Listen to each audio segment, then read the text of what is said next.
اعوذ باللہ من الشیطان الرجیم بسم اللہ الرحمن الرحیم وبہ نستعین وہو خیر الناصر والمعین رب یسر ولا تؤثر وتمم بالخیر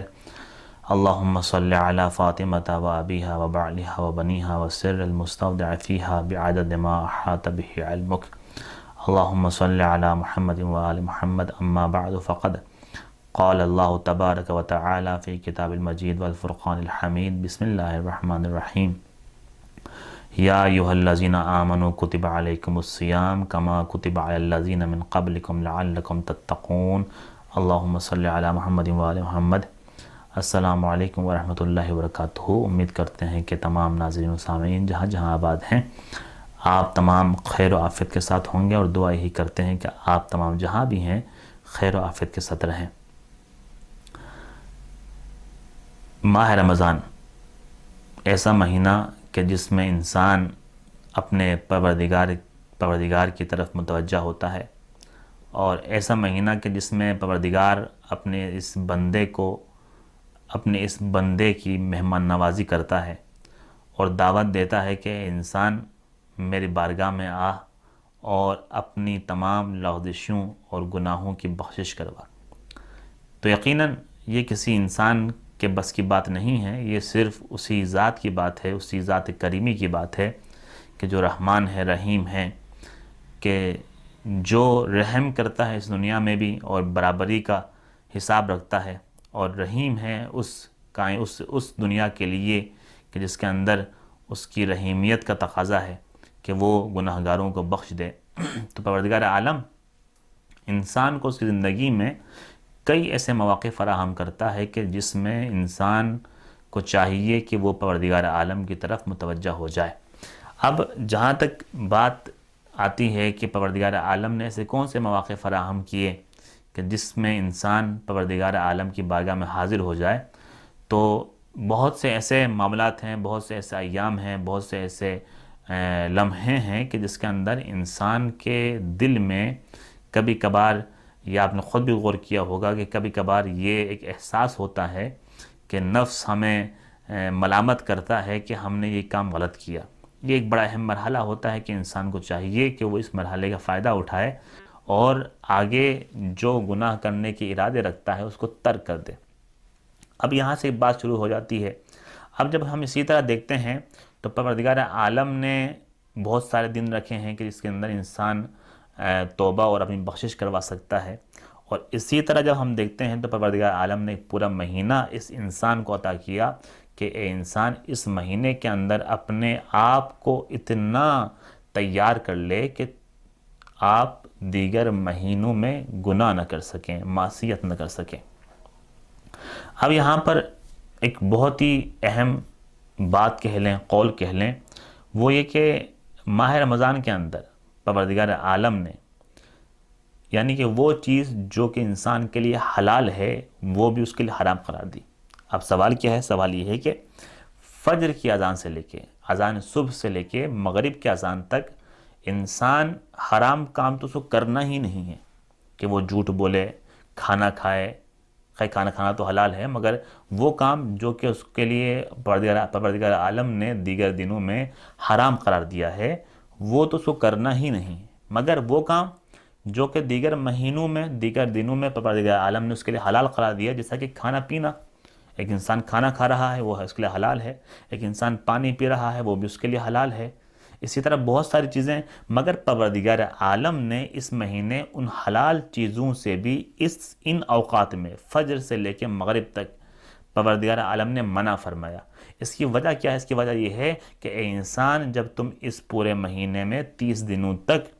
ایک حلال چیز سے بھی میرے حکم پر عمل کرتے ہوئے دور رہ سکتے ہو، تو میرے حکم کے ہی مطابق دیگر مہینوں میں میرے منع کیے ہوئے چیز سے بھی تم بچ سکتے ہو۔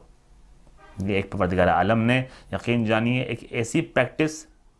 اور ایک ایسا طریقہ انسان کو دیا کہ جس سے انسان اپنے ان تمام اوقات کو، اپنے ان تمام پلاننگز کو سیٹ کر سکتا ہے۔ اب آئیے جس آیت کو میں نے اپنے سرنامہ کلام میں تلاوت کرنے کا شرف حاصل کیا کہ جس میں پروردگار فرما رہا ہے کہ یا ایھا الذین آمنو کتب علیکم الصیام، اے ایمان لانے والو کتب علیکم الصیام، تمہارے لیے روزے فرض کر دیے گئے ہیں، لکھ دیے گئے ہیں، تم پر واجب قرار دیے گئے ہیں۔ کما کتب علی الذین من قبلکم، کہ جس طرح سے تمہارے پچھلوں پر بھی یا پچھلے اقوام پر بھی روزے فرض کیے گئے تھے۔ کما کتب علی الذین من قبلکم لعلکم تتقون، تاکہ تم متقی بن جاؤ، تاکہ تم تقوی اختیار کرو، تاکہ تم متقیوں کے فہرست میں لکھے جا سکو۔ اللہ اکبر۔ عزیزان گرامی، روایت میں ہمیں ملتا ہے کہ پچھلی امتوں میں سے کچھ امتیں ایسی تھیں کہ جن پر روزہ فرض نہیں تھا، پروردگار عالم نے صرف انبیاء کے لیے فرض کیا تھا، اور ہمیں یہ بھی روایت ملتا ہے کہ پروردگار عالم نے ہمیں صرف اور صرف اولیاء کے لیے فرض کیا تھا۔ مگر اس امت محمدی کی ذرا شان دیکھیے کہ پروردگار عالم نے اس عمل کو کہ جو کہ دیگر انبیاء کے لیے فرض کیا تھا، وہ امت محمدی کے لیے قرار دیا، کہ جو بزرگی و شان پروردگار عالم نے اس عمل میں رکھا ہے، پروردگار عالم چاہتا ہے کہ اپنے اس نبی آخر الزمان حضرت محمد مصطفیٰ صلی اللہ علیہ وآلہ وسلم، اللہم صلی علی محمد وآل محمد، کے امتی کے لیے بھی وہی شان اور وہی افضلیت قرار دے۔ تو اے انسان، اے مومن، اب اس میں اس بہت بڑے اعمال کی فضیلت کو دیکھتے ہوئے کسی بھی انسان کو کبھی بھی یہ اعمال، یہ ایام ترک نہیں کرنے چاہیے، کہ یہ ایام وہی ترک کرے گا جو غفلت کی نیند سوئے گا،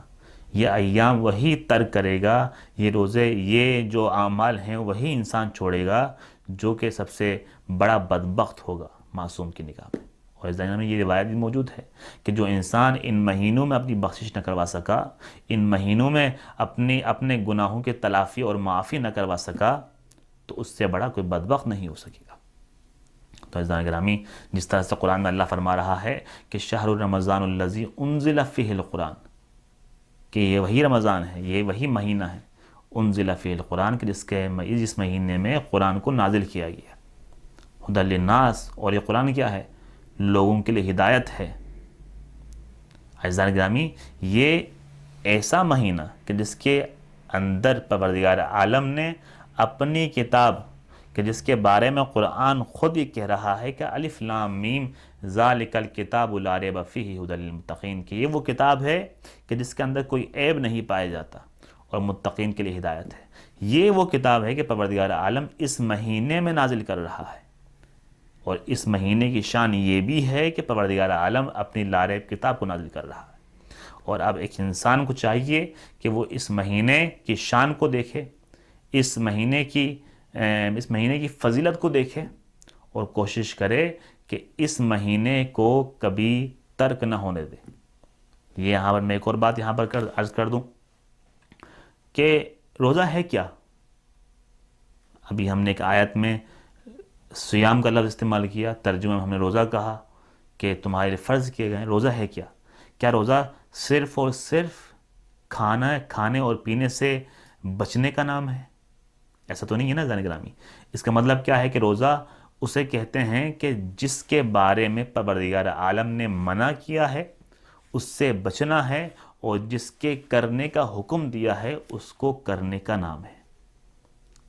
ہمارے معاشرے میں عزیزان گرامی کچھ لوگ معذرت کے ساتھ صرف اور صرف کھانے پینے کا روزہ رکھتے ہیں۔ کھانے پینے کا روزہ رکھنا کمال نہیں ہے۔ ہر وہ کام جو کہ معصیت خداوندی اور ناراضگی خداوندی کا باعث بنے، ان سب کو ترک کرنا کمال ہے۔ اور ایک اور بات یہاں پر میں کہوں کہ اس مہینے کے اندر جتنا ہو سکے صحت کا خیال رکھیے، سموسوں، پکوڑوں اور ان تمام چیزوں سے ذرا بچ کے ان اعمال کی طرف بھی متوجہ ہو جائیے کہ جس کے ذریعے سے انسان کی روح بلند ہوتی ہے، جس کے ذریعے سے انسان کا نفس بلند ہوتا ہے۔ اور یہی تمام چیزیں اللہ کے رسول اپنے خطبہ شعبانیہ میں بیان فرما چکے ہیں۔ انشاءاللہ ہم آپ سے ملاقات کریں گے اگلی ویڈیو میں، اور جس کے اندر اللہ کے رسول کے اس خطبے کو ہم آپ کے سامنے رکھیں گے۔ والسلام علیکم ورحمۃ اللہ وبرکاتہ۔